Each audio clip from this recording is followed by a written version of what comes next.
Chosen one, chosen one, chosen one. Tell your mama, tell your sister, tell your friend, tell your cousin. We are back, y'all, with another one. Yeah, baby. Yeah.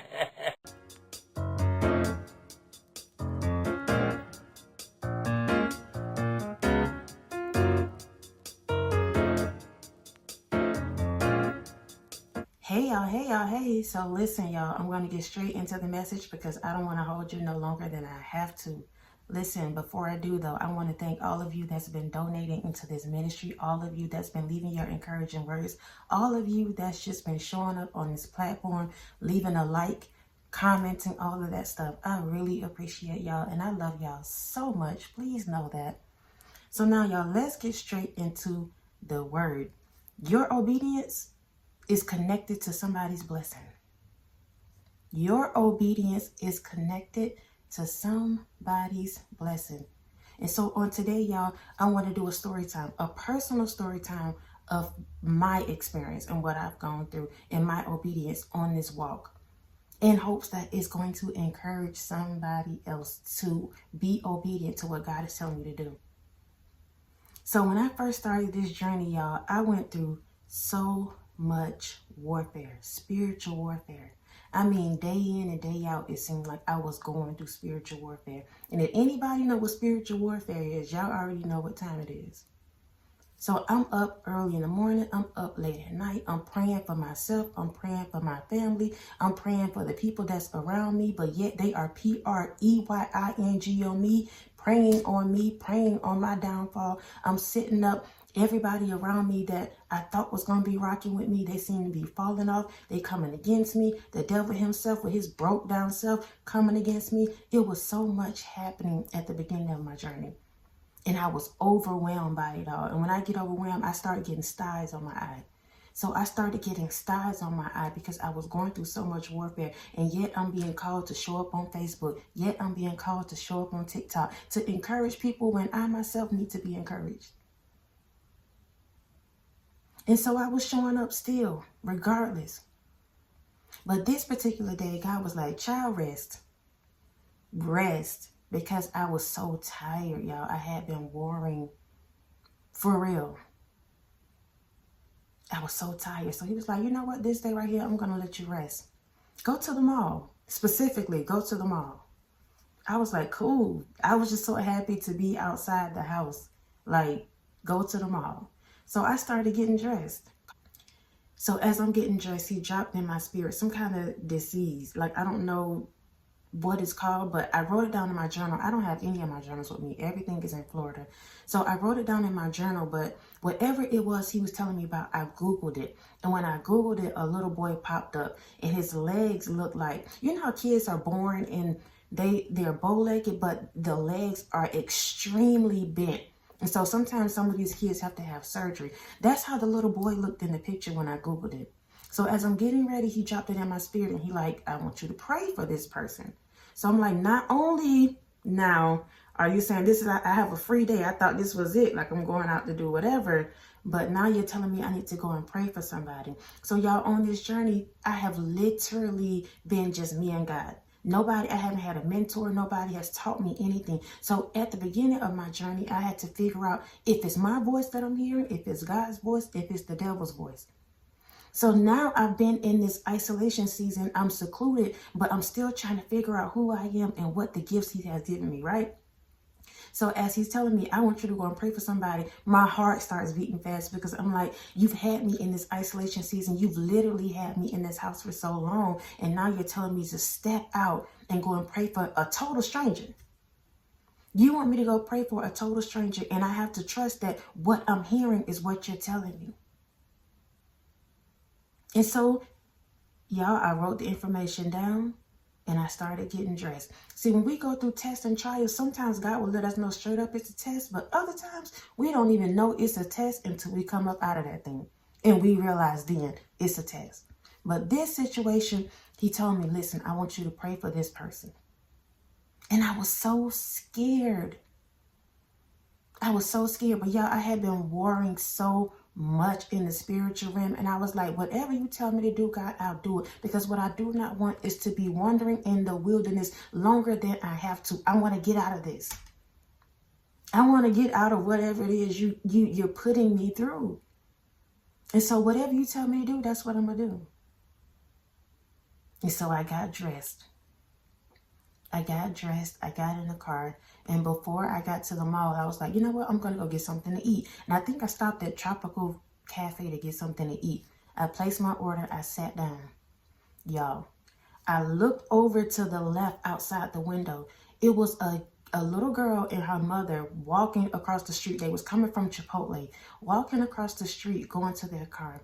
The girl's legs didn't look exactly like this picture, but you can tell there was something going on with her legs. And instantly, I jumped up out my seat and I ran out the door. Before I could even think about it, like I jumped up and ran out the door. And so when I walked up on a lady, I was like, can I please pray for your child? And she looked a little hesitant, which I would have too, because I don't know you, you don't know me, and you don't pray over everybody. Everybody, you shouldn't be laying your hands on any and everybody anyway. But she said yes. So I began to pray for this little girl. The moment I started praying, y'all, it was a beautiful day. It was sunny. I was excited, ready to go. When I started praying for the little girl, it started sprinkling. We was in the middle of the road at that time. So when it started sprinkling, her mother was like, well, let's go closer to the car because it's about to rain. So we got closer to the car. When we got to the car, I was able to really bend down and pray for her. Like I put my hand on her knees and I began to pray. Y'all, the moment I started praying, I kid you not, it poured down raining. It was raining so hard. Literally, it was just sunny and then it started raining. So I continued to pray. She put the little girl in the car, and you could tell that when she was getting in the car that she couldn't fully bend her legs. But at the time, I wasn't aware of that. But now in retrospect, I can see that she wasn't able to bend her legs. So she put the little girl in the car and I continued to pray. But as I started praying, I began to bend her knees. So I was bending the right knee. And as I started bending the right knee, the lady, her mother was asking, does that hurt? And the little girl was saying no. So that's when I'm like, oh, she can't bend her leg. So I started praying for the other leg, and that one started bending. It was pouring down, raining, y'all. It was just sunny. It was pouring down raining. So her mother went and got an umbrella, and because I couldn't get inside their car, but she went and got an umbrella, and she was standing over on the passenger side as the little girl was on the passenger side, and I continued to pray. This little girl looked up at me and she was like, maybe it's raining like that because God is crying in heaven. I lost it. I completely lost it because this baby didn't know. All she knew is that I was praying for her, but for her to say that, I knew that this was the person that God was calling me to. I hadn't even made it to the mall. I just stopped and got something to eat.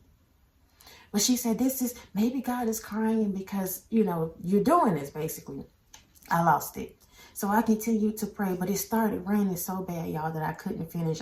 So both me and her mother was like, okay, that's it. That's all.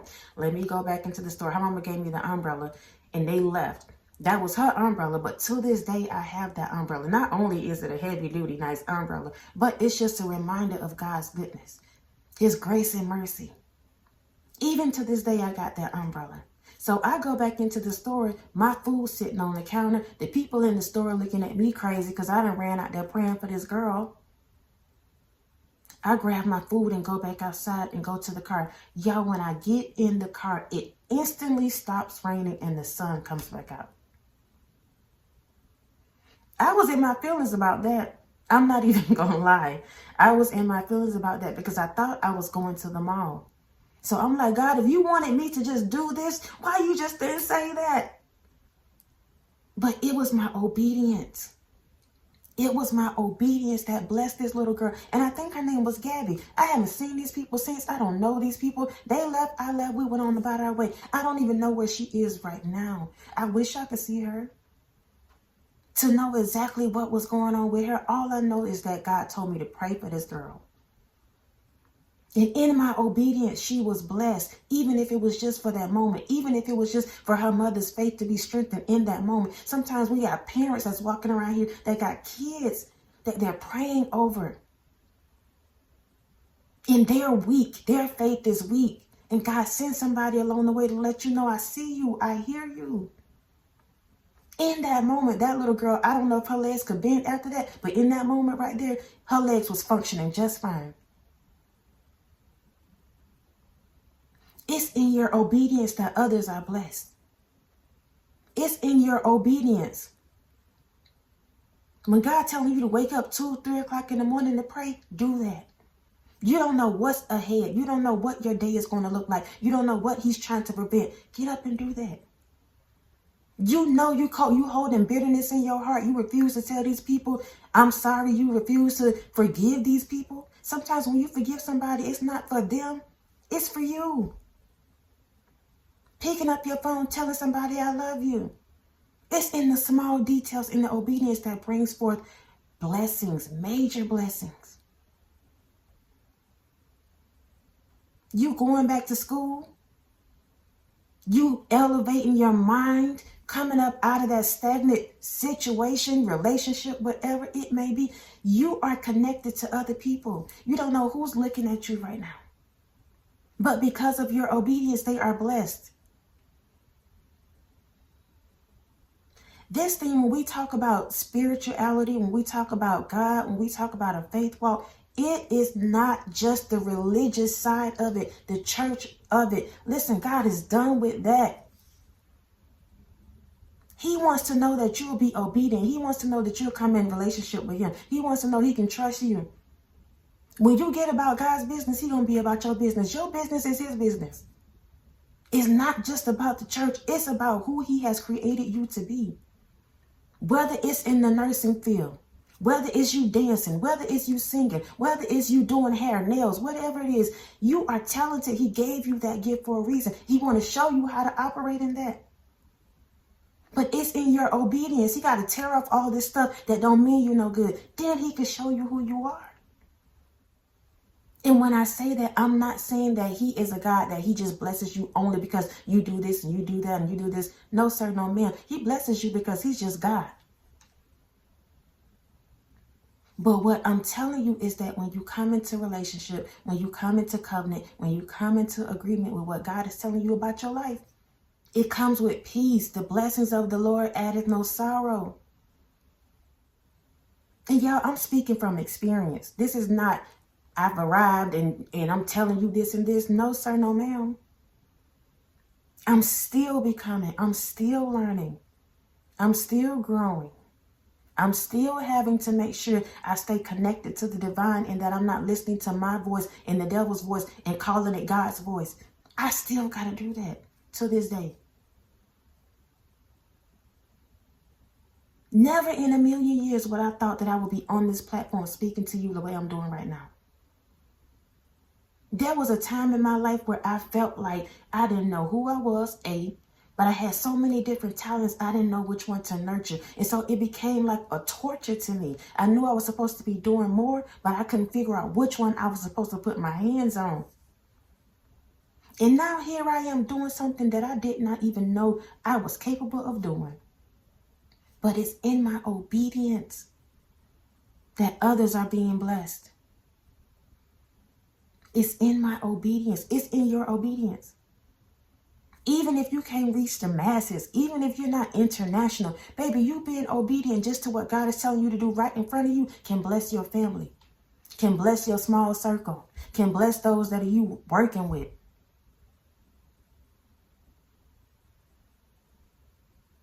Listen, it's in your obedience. It's in your obedience. Your obedience brings forth other people's blessings. Your obedience is connected to their blessings. So whatever it is you have in your spirit, your heart, your desires, do that. Whatever it is God is telling you to lay down right now in this season, because it's not serving you no more, do that.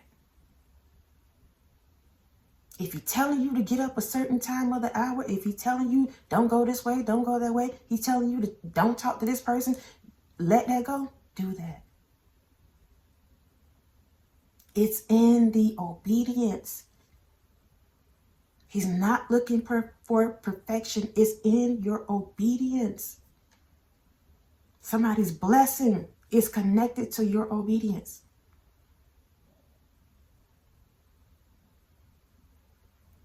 I love y'all so much.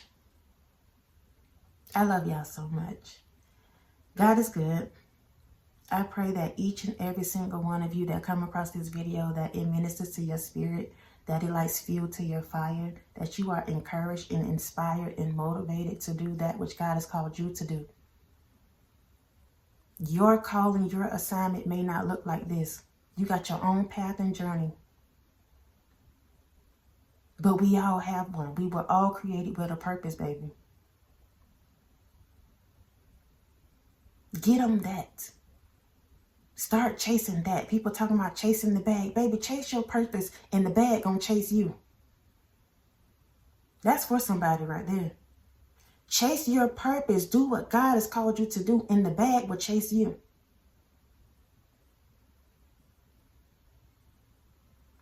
I love y'all so much. Until next time, y'all be easy.